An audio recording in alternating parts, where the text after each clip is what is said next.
بسم اللہ الرحمن الرحیم۔ السلام علیکم۔ میں اپنے تمام بہنوں اور بھائیوں کو میزبان یوٹیوب چینل پر دل سے خوش آمدید کہتی ہوں اور اللہ پاک سے دعا گو ہوں کہ اللہ پاک آپ سب کو خیریت سے رکھے۔ شہد کے بارے میں آج میں آپ کے ساتھ پوری ڈیٹیل کے ساتھ شیئر کرنے جا رہی ہوں کہ شہد کو ہم کیوں یوز کرتے ہیں اور اس کو یوز کرنے کا کون سا میتھڈ ہے اور ہمیں چاہیے کہ ہم اسے کتنی مقدار میں لے سکتے ہیں، اور شہد کے ڈفرینٹ جو نیم ہیں وہ بھی میں آپ کے ساتھ شیئر کرنے والی ہوں۔ تو اگر آپ پہلی بار اس چینل پر آئے ہیں تو آپ کو جو ریڈ کلر کا بٹن نظر آ رہا ہے اس کے اوپر جلدی سے کلک کر دیں، ساتھ بنے بیل آئیکن کو بھی پریس کر لیا کریں تاکہ جو بھی نئی ویڈیو اپلوڈ کی جائے سب سے پہلے اس کا نوٹیفیکیشن آپ کو مل جائے۔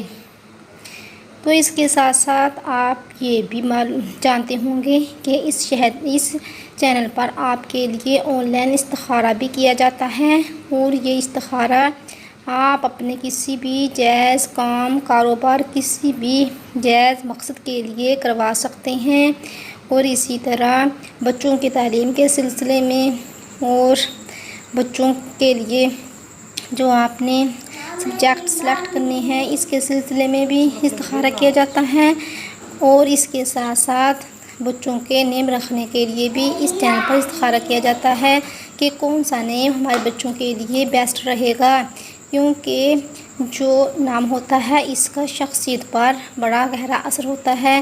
اس لیے ہمیں چاہیے کہ اپنے بچوں کے نام اچھے رکھیں اور اسلامک رکھیں۔ تو ہم چلتے ہیں اپنے آج کے اس ٹاپک کی طرف، یعنی شہد کو عربی میں اصل کہتے ہیں اور فارسی زبان میں اس کو انگبین کہا جاتا ہے، اور بنگلہ میں شہد کو مدھو، اور گجراتی زبان میں شہد کو مد، سندھی زبان میں شہد کو مکھی اور سنسکرت میں شہد کو مدھو کہا جاتا ہے۔ اس کا جو انگریزی نیم ہے اس میں ہم اس کو ہنی کہتے ہیں، اور عام زبان میں اس کو شہد ہی بولا جاتا ہے۔ شہد درختوں اور پودوں سے حاصل ہوتا ہے، اور اس کے علاوہ یہ جو پھول والے بڑے درخت ہوتے ہیں ان سے بھی حاصل کیا جاتا ہے، یعنی یہ پودوں، درختوں اور پھولوں سے حاصل ہونے والا شہد ہے۔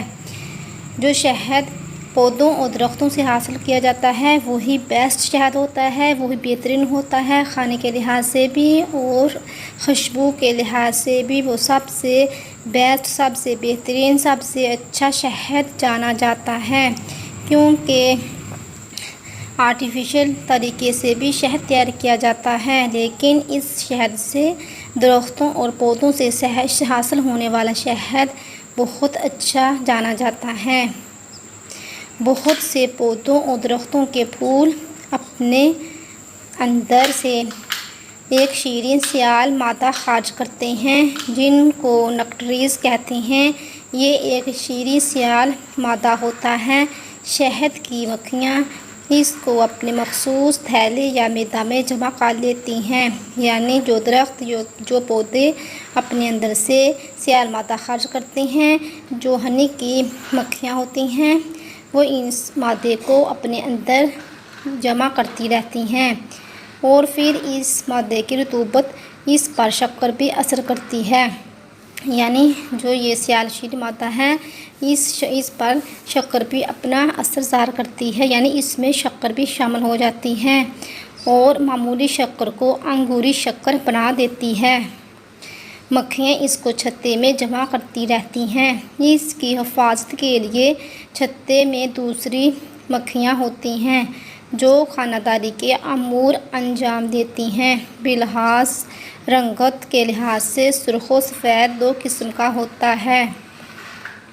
اس میں پھولوں کی اسمیل و تاثیر بھی آ جاتی ہے، یعنی پھولوں کی جو خوشبو ہے اور جو پھولوں کا ذائقہ ہے وہ بھی اس میں شامل ہو جاتا ہے، لیکن کیمیاوی اجزاء تقریباً ہر قسم کے شہد کے یکساں ہوتے ہیں، لیکن بنگال اور کشمیر میں پھول زیادہ ہوتے ہیں یعنی بنگال کے اور کشمیر کے علاقے میں زیادہ پھول پائے جاتے ہیں، وہاں پھولوں کی زیادہ کاشت کی جاتی ہے۔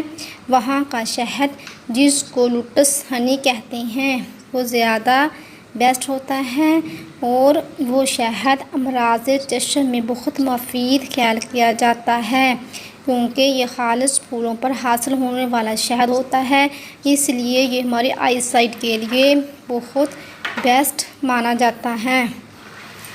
شہد کے اندر زیادہ تر تو مختلف قسم کی شیرینیاں ہوتی ہیں جن کو انگریزی میں گلوکوز کہتے ہیں۔ جدید تحقیقات سے معلوم ہوا ہے، یعنی سائنسدان نے اس کے اوپر تحقیق کی تو تحقیق سے یہ بات سامنے آئی ہے کہ اس میں حیاتین الف ب جیم بھی مختلف مقداروں میں پائی جاتی ہے، یعنی اس ہنی میں حیاتین الف بھی ہوتا ہے، حیاتین بی بھی ہوتا ہے، اور اس کے ساتھ ساتھ اس شہد میں حیاتین جیم کی بھی کافی مقدار پائی جاتی ہے۔ مزاج: تازہ شہد کا مزاج گرم اور خشک ہوتا ہے، لیکن اگر زیادہ پرانا شہد ہو تو اس کا مزاج گرم درجہ سوم خشک ہوتا ہے۔ مقدار خوراک: ہم شہد کو کس قدر کتنی خوراک کے طور پر اپنی کسی ڈیزیز میں، اپنے کسی پرابلم میں یوز کر سکتے ہیں، یعنی 3 تولہ سے 4 تولہ تک ہم شہد کو کسی بھی اپنی بیماری کے لیے استعمال کر سکتے ہیں۔ شہد قدرے ملین ہے، یعنی شہد جو ہے تھوڑا لینے سے اس سے زیادہ طاقت حاصل ہوتی ہے، اور یہ کانسٹیپیشن کے لیے بھی بہت ہی مفید ہے۔ محلل ہے، ریا ہے، یعنی گیس کی اگر پرابلم ہو تو اس کے لیے بھی شہد یوز کرنا بیسٹ ہے۔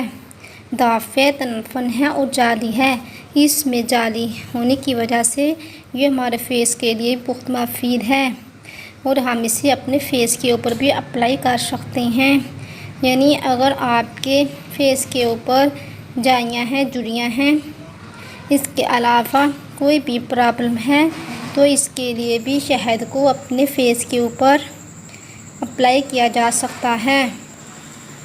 شہد بدن کو طاقت بخشتا ہے، یعنی ہمارے جسم کو فربا کرتا ہے، ہمارے جسم کو طاقت دیتا ہے، اور پھیپھڑوں میں منفس بلغم تاثیر کرتا ہے، یعنی اگر پھیپھڑوں میں بلغم وغیرہ ہے تو اس کو خارج کرتا ہے، اور پھیپھڑوں کی بیماریوں کے لیے بھی بہت مفید ہے۔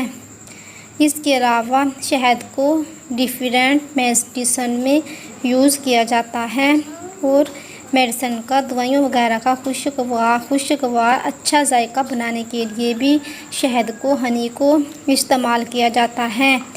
ان کی قوت کو عرصہ تک برقرار رکھنے کے لیے بھی شہد کو یوز کیا جاتا ہے، یعنی دوائیوں کو زیادہ دیر تک فریش رکھنے کے لیے ہنی کا استعمال کیا جاتا ہے، اور زیادہ تر یہ معجونوں وغیرہ میں یوز کیا جاتا ہے، کیونکہ معجونوں وغیرہ میں اگر ہم شہد کو یوز کریں گے تو یہ زیادہ دیر تک فریش رہیں گے، اور اس کے علاوہ مربوں وغیرہ میں بھی شہد کو یوز کیا جاتا ہے تاکہ ان کو فنگس نہ لگے اور جلد خراب نہ ہو۔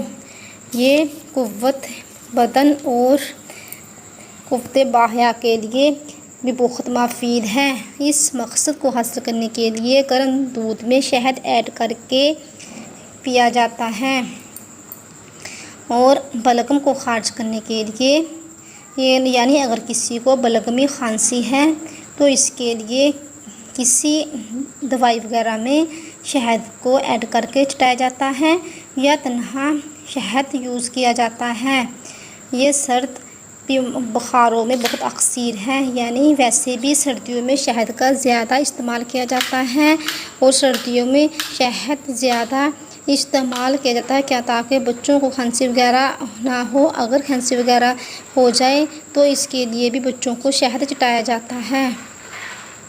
اس کے علاوہ لقوہ میں فالج میں بھی شہد بہت مفید ہے۔ لقوہ اور فالج کے پرابلم کو بھی سولو کرنے کے لیے شہد کو استعمال کیا جاتا ہے، اور اس میں شہد کو ڈفرینٹ مختلف بیماریوں سے نجات حاصل کرنے کے لیے یعنی لقوہ، فالج اور معال اصل بنا کر شہد کو پلاتے ہیں۔ یعنی اس ڈزیز میں، اس بیماری میں شہد کو کسی دوا کے ساتھ یا معال اصل بنا کر پلاتے ہیں۔ جلا بصر کے لیے آنکھوں میں لگاتے ہیں، یعنی اگر آنکھوں میں جلن ہو، آنکھوں میں دھندلا جالا وغیرہ ہو تو اس کے لیے بھی شہد کو آنکھوں میں لگاتے ہیں۔ اور اس کے علاوہ روئی کی پتی شہد میں تار کر کے اس پر سہاگا یا انزرود چھڑک کر کان میں رکھنا پیپ آنے کے لیے بہت نافع ہے۔ شہد تصفیہ خون اور امراض قلب کے لیے بھی بہت مفید ہے۔ گرم مزاج والے کو 3 حصہ مکھن اور 1 حصہ شہد، بلغمی مزاج والے کو 1 حصہ مکھن یا گھی، 3 حصہ شہد، 1 حصہ ملا کر استعمال کرنا چاہیے۔ اور حدیث شریف میں آیا ہے کہ جو شخص شفا کا ارادہ رکھتا ہے وہ صبح کو بارش کے پانی میں شہد ملا کر پیے۔ ویسے بھی شہد کو یوز کرنا میرے پیارے آقا صلی اللہ علیہ وسلم کی سنت مبارکہ ہے۔ ہم اپنی کسی بھی بیماری میں شہد کو استعمال کر سکتے ہیں۔ ویسے بھی شہد کو ہم اپنا ویٹ لوز کرنے کے لیے، اپنے ویٹ کو کم کرنے کے لیے بھی استعمال کر سکتے ہیں۔ اور اسی طرح کھانسی میں بھی شہد کو یوز کیا جا سکتا ہے۔ لیکن کسی بھی بیماری میں شہد کو یا کسی بھی دوسری ہربل میڈیسن کو یوز کرنے سے پہلے کسی اپنے ہربلسٹ یا حکیم سے ضرور مشورہ کر لینا چاہیے، تاکہ ایسا نہ ہو کہ بجائے فائدے کے نقصان ہو جائے۔ شہد صاف کرنے کا طریقہ بھی آپ نوٹ فرما لیں۔ اگر آپ شہد صاف کرنا چاہیں کہ تو شہد کو کس طرح صاف کر سکتے ہیں۔ شہد کی بوتل کو گرم پانی میں تھوڑی دیر رکھ کر چھان لیں، یعنی پہلے پانی کو گرم کر لیں تو بعد میں جو شہد کی بوتل ہے اس کو پانی میں رکھ دیں۔ اور اس بات کا خاص خیال رکھیں کہ اس میں پانی شامل نہ ہونے پائے، یعنی شہد میں پانی کی آمیزش نہ جانے پائے، کیونکہ اگر پانی شہد میں چلا گیا تو اس سے شہد ترش ہو جائے گا۔ تو میں نے آج آپ کے ساتھ ہنی یعنی شہد کے بینیفٹ شیئر کیے۔ تو اگر آپ کو آج کی یہ میری یوزفل ویڈیو اچھی لگی ہو تو اسے زیادہ سے زیادہ اپنے جاننے والوں میں، اپنے فرینڈس میں، اپنے ریلیٹیوز میں شیئر کر دینا اور جلدی سے ویڈیو کو لائک بھی کر دیا کریں۔ تو ملیں گے نئی ویڈیو کے ساتھ، نئی ٹاپک کے ساتھ۔ تب تک کے لیے مجھے دیجیے اجازت۔ اپنا رکھنا بہت سارا خیال اور ہمارے لیے بھی دعا کرتے رہنا۔ خدا حافظ۔